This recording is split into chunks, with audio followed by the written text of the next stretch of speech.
Welcome to my channel guys, kembali lagi di CCC channel. Oke, hari ini kita main Sakura School Simulator lagi ya guys. Hari ini aku akan menceritakan teror sang wanita cantik penunggu kolam. Apa maksudnya guys? Apa ya ceritanya? Makanya nonton dulu guys. Oke, kita mulai ya ceritanya. Di suatu malam, atau lebih tepatnya di 10 tahun sebelum 2024, ada seorang wanita cantik yang memiliki suami galak. Suatu hari mereka berdebat sangat lama dikarenakan anaknya akan dimasukkan sekolah yang mana. Sang ibu memilih sekolah yang tinggi walaupun biayanya mahal, karena alasannya pendidikannya pasti bagus, tapi ayahnya tak setuju. Mereka bertengkar hebat. Terus anaknya hanya bisa mendengar. Semua kegaduhan itu berlalu 5 hari. Anaknya sudah tak kuat dan akhirnya berusaha menyelesaikan masalah ibu dan ayahnya. Tapi semakin lama semakin memburuk. Ayahnya sudah bermain fisik. Maksudnya bermain fisik seperti berani menampar atau yang lain-lainnya. Karena hal itu, ibu malah membalas tamparan ayah. Mereka akhirnya adu mulut dan tidak ada hentinya. Mereka berbicara ini dan itu. Anaknya yang sudah mulai kesel akhirnya berteriak hingga semua tetangga bangun. Akhirnya semua tetangga nyamperin dan memarahi. Akhirnya anaknya itu dipukul oleh ayahnya karena membangunkan tetangga yang bikin malu orang. Ibunya hanya bisa membela, tapi terkena juga. Lalu tiba-tiba entah suatu apa atau kegilaan apa yang dilakukan oleh ayahnya ini, dimana sang ibu juga masih berdebat dengan sang ayah. Tapi beda hari ini. Di sini adalah hari yang sangat-sangat benar-benar membuat anaknya stres dan ingin melakukan, ya kalian tahu lah apa. Ternyata melakukan hal yang sama dengan ibunya. Dimana teror sang wanita cantik itu dimulai.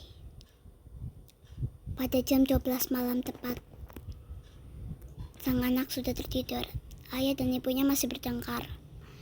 Dan lebih gilanya lagi, ayahnya melakukan, ya kalian tahu lah apa. Kalian tahu kayaknya gini-gini guys, pokoknya berhubungan lah. Dan begitulah. Dan akhirnya ibunya itu dibuang di kali. Atau bukan kali sih, lebih tepatnya kayak dikubur di kolam. Ya seperti itulah guys. Dan disitulah arwah penunggu bergentayangan. Dimana setiap jam 12 pas, jika kalian melewati kolam yang pas di tengah-tengah, kan akan melihat sosok orang cantik yang sangat cantik, dan kalian akan ditanya-tanya oleh dia. Dia mendekati kalian dan menyuruh kita untuk duduk. Kita akan dibawa pas jam 12 malam.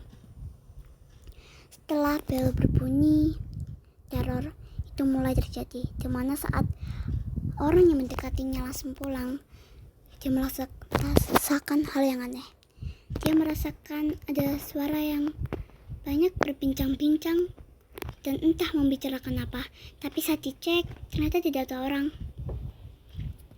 Terus dia pun, atau kita yang pernah mengalami itu pun merasa aneh, tapi lanjut tidur mengharapkan bahwa kita kecapekan. Tapi di pagi harinya kita akan melihat sepatu wanita, dan entah wanita siapa. Padahal tidak ada wanita siapapun di rumah itu. Kalian masih menganggapnya ya kayak normal gitu. Tapi semakin hari akan semakin ada teror yang menunggu kalian. Ada suara jeritan di malam hari. Jeritan wanita. Dan banyak banget suara jeritan. kalian akan diganggu oleh arwah-arwah yang ada di sana. Dan jam 12 malam tepat juga, kalian akan mendengarkan suara teriakan, lalu akan banyak barang yang berjatuhan, vas, dan barang antik lainnya. Semakin lama semakin tidak wajar, dan akhirnya kita yang pernah mengalami itu memanggil polisi. Tapi setelah dicek tidak ada siapapun. Di situ kita mulai takut, dan pasti kita salah satunya adalah pindah rumah. Walaupun sudah pindah rumah atau pindah kota, walaupun juga pindah negara, terornya masih berkeliaran. Tapi bagaimana caranya untuk menghentikan teror itu? Gampang saja.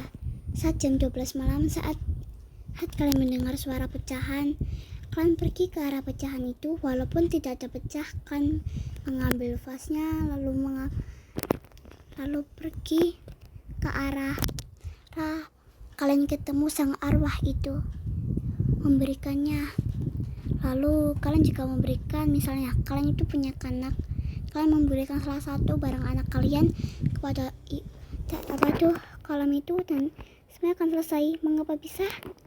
Karena sang istri atau sang hantu ini kan mempunyai anak, dan dia sayang dengan anaknya dan ingin melindunginya. Jadi itulah adalah cara tercepat atau cara tergampang untuk menyelesaikannya. Tapi itu bukan berarti masalahnya cepat selesai. Walaupun sudah dikasih barang, tapi tetap harus ada yang kalian lakukan. Tantangan ini berat. Ini adalah mempertaruhkan nyawa. Dan ini akan mempertimbangkan kalian bisa hidup atau ya seperti yang aku pernah bicara, dimana kalian harus pergi untuk melakukan hal yang pernah dilakukan oleh suaminya kepada sang istrinya di jam 12. Setelah melakukan itu, dia harus membuangnya di tempat sang suaminya. Lalu kalian harus berpura-pura seolah-olah dia yang melakukannya. Intinya kalian harus melakukan tindakan bukan menipu, tapi kayak guys ya, aku kalau lupa. Pokoknya intinya bicara gitulah, kayak pokoknya itulah guys. Pokoknya kalian harus buat tuduhan sehingga sang suami bisa masuk penjara. Itu akan membuat tenang. Dan segitu dulu ya ceritanya guys. Semoga kalian suka dengan videonya. Bye bye. Jangan lupa like, comment, and subscribe guys. See you next video.